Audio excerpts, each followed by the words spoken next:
Assalamu alaikum wa rahmatullahi wa barakatuh. Lorsque personne ne croit en toi, ton cœur peut se serrer. Tu peux commencer à douter de toi-même, à te demander si tu es réellement capable, si tu es à la hauteur, si tu mérites de réussir. Et c'est exactement là que beaucoup se perdent, parce qu'ils laissent le regard des gens définir leur propre valeur.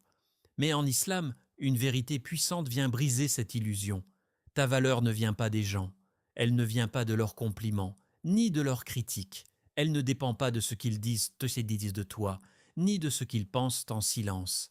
Ta valeur vient d'Allah, celui qui t'a créé, celui qui connaît chaque détail de ton cœur. Les humains jugent avec des limites. Ils voient ce tampon i ou ils voient ce que tu montres, mais ignorent ce que tu portes. Ils voient tes échecs, mais pas les combats que tu mènes en secret. Et ils voient ton présent, mais ne connaissent pas ton futur. Alors comment pourrait-il juger ta vraie valeur? Allah, lui, voit ce que personne ne voit. Il voit tes intentions sincères, même quand tes actions sont encore imparfaites. Il voit tes efforts dans l'ombre, tes larmes silencieuses, tes invocations faites dans le secret de la nuit. Il voit aussi ton potentiel, ce que tu peux devenir, même si aujourd'hui tu ne le vois pas encore toi-même. C'est pour cela que, dans l'histoire de l'islam, les personnes les plus rejetées par les gens ont souvent été les plus élevées auprès d'Allah. Combien de prophètes ont été insultés, humiliés, traités de menteurs? Combien ont été abandonnés par leur propre peuple? Et pourtant, ce sont eux les plus aimés d'Allah. Regarde le prophète, que la paix et le salut d'Allah soient sur lui. Il était connu pour sa sincérité, son honnêteté. Mais lorsqu'il a commencé à appeler à la vérité, ceux qui le connaissaient le mieux ont commencé à le rejeter. Ils l'ont traité de fou, de menteur, ils se sont moqués de lui, ils l'ont blessé, physiquement et moralement. Pourtant, est-ce que cela a diminué sa valeur? Jamais. Sa valeur n'a jamais été définie par leurs paroles, elle était déjà établie auprès d'Allah. Et c'est exactement la même chose pour toi. Ce que les gens disent sur toi ne change rien à ce que tu es réellement auprès de ton Créateur. Allah dit dans le Coran, Allah sait mieux où placer son message. Sourate 6, verset 124. Ce verset nous rappelle une chose essentielle. Allah choisit, Allah élève, Allah accorde selon sa sagesse parfaite. Ce n'est pas l'opinion des gens qui décide de ton destin, c'est la volonté d'Allah. Alors si aujourd'hui personne ne croit en toi, ne laisse pas cela devenir une prison mentale. Ne laisse pas leurs doutes devenir les tiens. Parce que parfois, les gens doutent simplement parce qu'ils ne voient pas ne voient pas ce qu'Allah a déjà prévu pour toi. Il se peut que tu sois en avance sur leur compréhension. Il se peut qu'Allah prépare pour toi quelque chose de grand, mais que le moment ne soit pas encore venu. Et dans cette attente, les gens jugent sans savoir. Ta mission n'est donc pas de convaincre tout le monde. Ta mission est de rester sincère, de continuer à avancer, de travailler sur toi-même et surtout de renforcer ton lien avec Allah. Parce qu'au final, une seule validation compte réellement, celle d'Allah. Le jour où Allah t'élève, personne ne pourra te rabaisser. Et le jour où Allah t'ouvre une porte, personne ne pourra la fermer. Alors relève la tête. Même si tu es seul, même si personne ne t'encourage, même si les regards sont remplis de doutes. Car tant qu'Allah connaît ta valeur, tu n'as rien perdu. Quand personne ne croit en toi, il y a souvent quelque chose d'encore plus difficile qui s'ajoute, les épreuves. Les portes se ferment, les efforts semblent te ne rien donner, les obstacles s'enchaînent. Et à ce moment-là, une pensée dangereuse peut s'installer dans ton cœur. Pourquoi moi? Est-ce qu'Allah m'a abandonné? Mais en islam, cette vision est complètement inversée. Les épreuves ne sont pas un rejet d'Allah, elles ne sont pas une punition aveugle. Elles sont une préparation précise, mesurée, parfaitement adaptée à ce que tu es destiné à devenir. Allah ne t'éprouve jamais sans raison. Chaque difficulté que tu traverses a un sens, même si tu ne le comprends pas immédiatement. Derrière chaque retard, chaque refus, chaque douleur, il y a une sagesse divine que ton cœur découvrira peut-être plus tard. En réalité, Allah est en train de te former. Il renforce ton caractère. Il t'apprend la patience quand tout va lentement. Il t'enseigne la persévérance quand tu as envie d'abandonner. Il purifie ton intention quand tu réalises que tu dois avancer uniquement pour lui et non pour impressionner les gens. Sans ces épreuves, tu ne serais pas prêt. Beaucoup de personnes veulent réussir, veulent atteindre un haut niveau, veulent accomplir de grandes choses, mais peu sont prêts à porter le poids de cette réussite, car la réussite, dans sa réalité, demande de la force intérieure, de la stabilité émotionnelle et une foi solide. Et c'est exactement ce que les épreuves construisent en toi. Le prophète, que la paix et le salut d'Allah soient sur lui, a dit: les gens les plus éprouvés sont les prophètes, puis ceux qui leur ressemblent le plus. Ce hadith change totalement ta manière de voir les difficultés. Les personnes les plus proches d'Allah, les plus aimées, sont aussi celles qui ont été les plus éprouvées. Cela signifie que l'épreuve n'est pas un signe de faiblesse, mais un signe d'élévation. Regarde les prophètes, leur vie n'a jamais été facile. Ils ont été rejetés, trahis, blessés. Certains ont été abandonnés par leur peuple, d'autres ont été menacés, persécutés. Pourtant, chaque épreuve les a rapprochés d'Allah et les a préparés à accomplir leur mission. Toi aussi, tu es dans un processus. Même si aujourd'hui tu ne vois que des obstacles, en réalité tu es en train de devenir plus fort. Chaque difficulté est comme un entraînement invisible. Elle développe en toi des qualités que le confort ne peut jamais donner. Quand tu es dans l'épreuve, tu apprends à te relever seul. Tu apprends à invoquer Allah sincèrement. Tu apprends à continuer même quand personne ne t'encourage. Et ces qualités-là sont extrêmement précieuses, parce que le jour où Allah t'ouvrira les portes, tu ne seras pas fragile, tu ne seras pas instable, tu seras prêt. Alors au lieu de voir ton rejet comme une fin, change ta perception, vois-le comme une étape, vois-le comme une école, vois-le comme un entraînement intensif que peu de gens comprennent. Chaque difficulté que tu traverses aujourd'hui est en train de construire une version de toi plus forte, plus patiente, plus proche d'Allah. Peut-être que si tu avais réussi immédiatement, tu aurais perdu ton humilité. Peut-être que si tout avait été facile, tu t'éloignerais d'Allah. Mais à travers ces épreuves, Allah te protège, te purifie et t'élève. Alors ne fuis pas les difficultés, ne les déteste pas. Apprends à les voir comme un signe que quelque chose de grand est en préparation. Même si c'est dur, même si c'est long, même si tu ne comprends pas encore.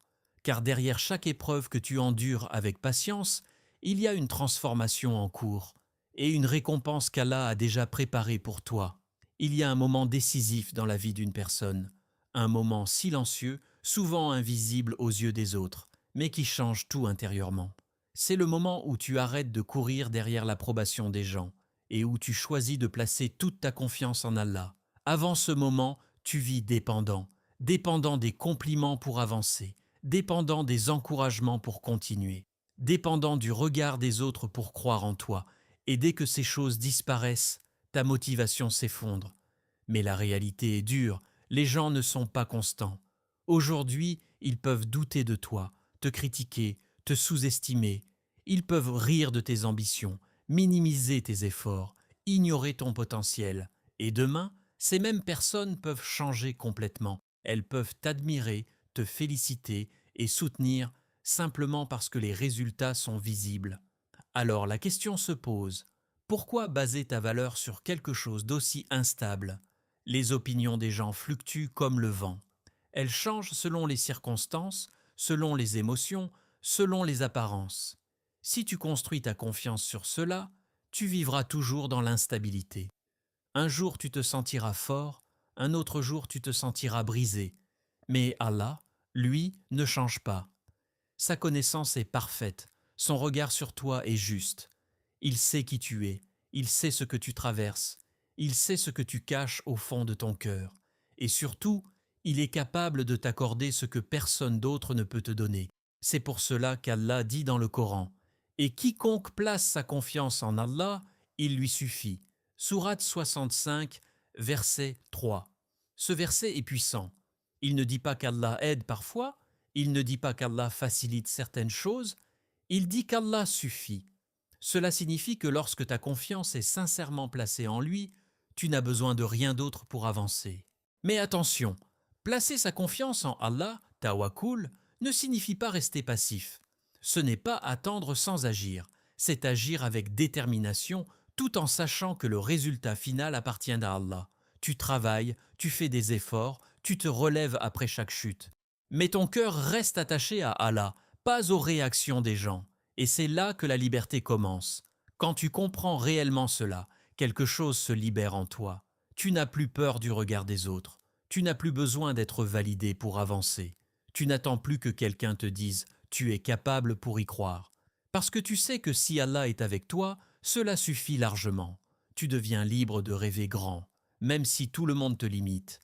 Libre de travailler dur, même dans le silence. Libre d'avancer seul, sans avoir besoin d'applaudissements.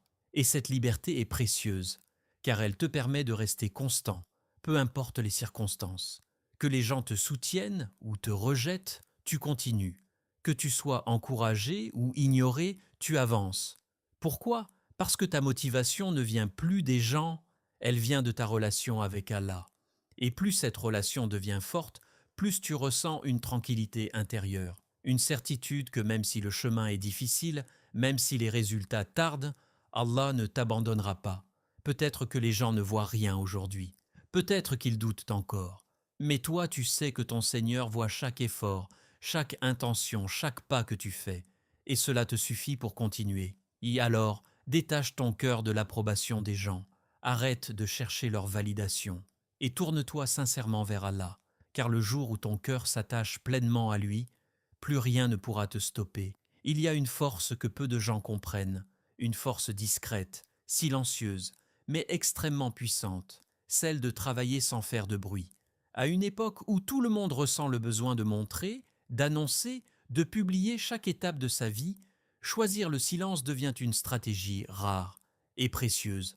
Quand personne ne croit en toi, tu pourrais être tenté de parler, d'expliquer tes projets, de convaincre les autres que tu es capable. Tu pourrais vouloir prouver quelque chose, chercher à obtenir une reconnaissance avant même d'avoir commencé. Mais en réalité, plus tu parles, plus tu t'exposes. Tu t'exposes aux critiques, aux doutes, aux énergies négatives. Certaines personnes peuvent te décourager sans même s'en rendre compte. D'autres peuvent jalouser ce que tu veux accomplir. Et parfois, les paroles des gens peuvent ralentir ton élan, semer le doute dans ton cœur. C'est pour cela que le silence est une protection. Quand tu gardes tes projets pour toi, tu préserves ton énergie, tu avances sans pression extérieure, tu te concentres sur l'essentiel, le travail, la discipline et ta relation avec Allah. Le prophète, que la paix et le salut d'Allah soient sur lui, a dit « Cherchez l'aide pour réaliser vos besoins dans la discrétion ». Ce conseil est profond. Il nous enseigne que certaines choses doivent rester entre toi et Allah. Tes objectifs, tes rêves, tes efforts n'ont pas besoin d'être exposés à tout le monde pour exister. Au contraire, plus ils sont protégés, plus ils ont de chances de grandir. Travaille en silence. Cela ne veut pas dire rester inactif. Au contraire, cela signifie travailler encore plus dur, mais loin du regard des gens. Cela signifie te développer intérieurement, améliorer tes compétences, renforcer ta foi, corriger tes défauts, sans chercher l'attention. Dans le silence, il y a une sincérité particulière. Tu n'agis plus pour être vu, tu n'agis plus pour impressionner. Tu agis parce que tu veux avancer, parce que tu veux te rapprocher d'Allah, parce que tu veux atteindre un objectif que toi seul comprends pleinement. Et c'est là que les vraies transformations se produisent. Le succès ne vient pas des grandes annonces, il ne vient pas des paroles motivantes répétées sans action. Il vient des efforts constants, répétés dans l'ombre, jour après jour. C'est dans ces moments où personne ne te regarde que ton avenir se construit réellement. Quand tu te lèves tôt sans que personne ne le sache, quand tu continues malgré la fatigue, quand tu persévères même sans encouragement, c'est là que tu te distingues. Et avec le temps, les résultats commencent à apparaître. Pas besoin de parler, pas besoin de te justifier, pas besoin de convaincre. Tes résultats parlent pour toi. Et c'est souvent à ce moment-là que les choses deviennent surprenantes. Ceux qui doutaient de toi commencent à changer de regard. Ceux qui t'ignorent commencent à te remarquer. Ceux qui ne croyaient pas en toi deviennent étonnés. Mais toi, intérieurement, tu sais que ce n'est pas une surprise, parce que tu connais le chemin que tu as parcouru. Tu connais les nuits silencieuses, les efforts invisibles, les moments de doute que tu as surmontés avec l'aide d'Allah. Et surtout, tu sais que tout cela vient de lui. Travailler en silence, c'est aussi une preuve de confiance en Allah. Tu ne cherches pas à accélérer les choses en parlant. Tu laisses Allah décider du moment où les résultats apparaîtront. Tu fais ta part et tu lui fais confiance pour le reste. Alors protège tes projets. Ne ressens pas le besoin de tout partager. Ne te laisse pas distraire par le bruit du monde. Avance discrètement, mais avec détermination, car ce que tu construis en silence aujourd'hui peut devenir demain quelque chose de visible, de puissant et de profondément inspirant. Dans un monde où tout est mesuré par l'apparence, les résultats visibles et l'approbation des gens, il est facile de se tromper sur la définition du succès. On pense que réussir, c'est être reconnu, applaudi, admiré. On pense que réussir, c'est accumuler, atteindre, briller aux yeux des autres. Mais en islam, la réalité est totalement différente et profondément libératrice. La vraie réussite ne se limite pas à cette vie. Elle ne se mesure pas uniquement par ce que tu possèdes, ni par la manière dont les gens te perçoivent. La véritable réussite est celle qui dépasse ce monde, celle qui te rapproche d'Allah et te prépare pour l'au-delà.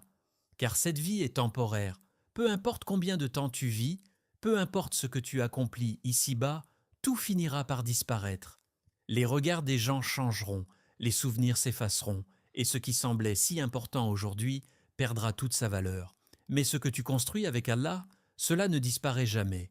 Tu peux être ignoré ici-bas, inconnu, incompris, mais être élevé auprès d'Allah. Et à l'inverse, tu peux être admiré par tout le monde, mais ne rien valoir auprès de lui. Et entre les deux, il n'y a aucune comparaison. C'est pour cela qu'Allah dit dans le Coran « Quiconque est écarté du feu et introduit au paradis a certes réussi ». Sourate 3, verset 185. Ce verset redéfinit complètement le succès. Il ne parle ni de richesse, ni de statut, ni de reconnaissance sociale. Il parle du paradis. Il parle du salut éternel. Il parle de la réussite qui ne se termine jamais. Alors, pose-toi sincèrement cette question. Pourquoi es-tu en train de travailler ? Est-ce uniquement pour impressionner les gens, pour prouver quelque chose, pour être validé, ou est-ce pour te rapprocher d'Allah, pour construire quelque chose qui aura de la valeur le jour où tout sera dévoilé ? Lorsque tu comprends cette réalité, ton regard change. Tu ne te compares plus aux autres de la même manière. Tu ne te sens plus inférieur parce que quelqu'un a plus que toi. Tu ne te sens plus brisé parce que les gens ne reconnaissent pas tes efforts. Parce que tu sais que la vraie balance n'est pas ici. La vraie balance est auprès d'Allah. Et dans cette balance, ce ne sont pas les apparences qui comptent, mais la sincérité. Ce ne sont pas les résultats visibles, mais les intentions profondes. Ce ne sont pas les applaudissements, mais la foi. Peut-être que personne ne voit tes efforts aujourd'hui. Peut-être que personne ne reconnaît ta patience, ta persévérance, tes sacrifices. Mais Allah voit tout. Chaque prière que tu fais, chaque effort que tu fournis, chaque fois que tu choisis le bien alors que c'est difficile, rien n'est perdu. Et c'est cela qui donne une force incroyable aux croyants, car même dans l'ombre, même dans l'oubli, il sait qu'il est vu par celui qui compte vraiment. Alors ne mesure plus ton succès uniquement avec les standards des gens. Ne te limite pas à ce que ce monde peut t'offrir. Mesure ton succès par ta foi, par ta sincérité, par ton lien avec Allah, par ta capacité à rester droit même quand personne ne te regarde. Car au final, le jour où tout sera révélé, ce ne seront pas les gens qui décideront si tu as réussi. Ce sera Allah. Et ce jour-là, si Allah t'accueille avec sa miséricorde, si tes efforts ont été acceptés, si ton cœur était sincère, alors tu auras réussi d'une manière que ce monde ne peut même pas imaginer. Une réussite éternelle, une réussite pure, une réussite parfaite. Au final, réussir quand personne ne croit en toi n'est pas une malédiction, c'est une opportunité unique. Une opportunité de construire une foi solide, indépendante du regard des autres. Une opportunité de te rapprocher d'Allah, de purifier tes intentions et de découvrir ta vraie force intérieure. Rappelle-toi, les gens peuvent douter de toi, mais Allah ne doute jamais de ce qu'il a créé. Il t'a façonné avec une sagesse parfaite. Il connaît tes capacités, même quand toi-même tu les ignores encore. Alors avance, même seul, continue, même dans le silence, et place ta confiance totale en Allah, car celui qui marche avec Allah n'est jamais réellement seul. Si ce message t'a touché, alors abonne-toi à l'Islam Connect, partage cette lumière autour de toi et sois une source de rappel pour les autres. Peut-être qu'un simple partage changera la vie de quelqu'un. Merci d'avoir ouvert ton cœur à cette parole.